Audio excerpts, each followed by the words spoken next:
কিয়ামতের বাস্তবতা আপনাকে দেখানোর জন্য আমি সর্বপ্রথম দেখাই ইব্রাহিম এবং তার পিতা বাপ বেটার সামনাসামনি আলোচনা।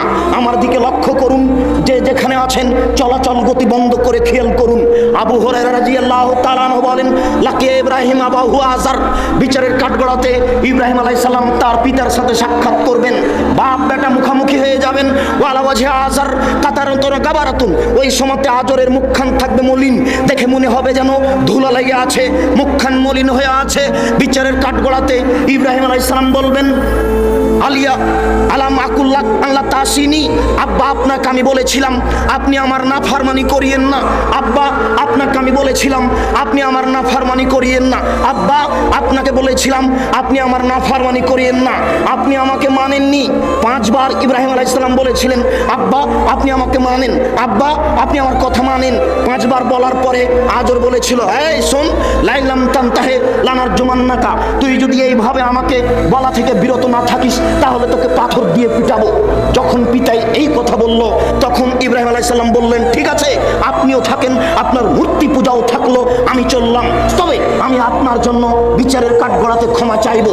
আজ বাপ বেটা সামনাসামনি, ছেলে বলছেন, আব্বা আপনাকে বলেছিলাম আপনি আমার কথা মানুন, আমাকে উপেক্ষা করিয়েন না। বিচারের কাঠগড়াতে আজর বলবে, আলিয়াউমালা আসিকা, বেটা আজকে তোমার নাফরমানি করব না, আজকে তুমি যা বলবে তাই মেনে নিব।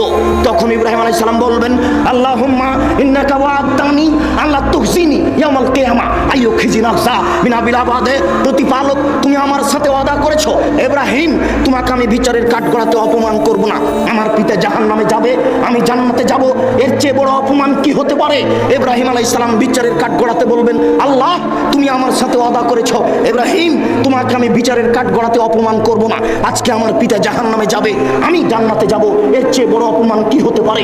ইব্রাহিম আলাইহিস সালাম বিচারের কাঠগড়াতে বলবেন, আল্লাহ তুমি আমার সাথে ওয়াদা করেছো ইব্রাহিম তোমাকে আমি বিচারের কাঠগড়াতে অপমান করব না। আজকে আমার পিতা জাহান্নামে যাবে আর আমি জান্নাতে যাব, এর চেয়ে অপমান কি হতে পারে? ওই সময়তে আল্লাহ বলবেন, ইব্রাহিম ইন্নী হারামতুল জান্নাতা আলাল কাফিরিনা, যারা আমার নবীকে মানেনি আমি তাদের জান্নাত দেব না।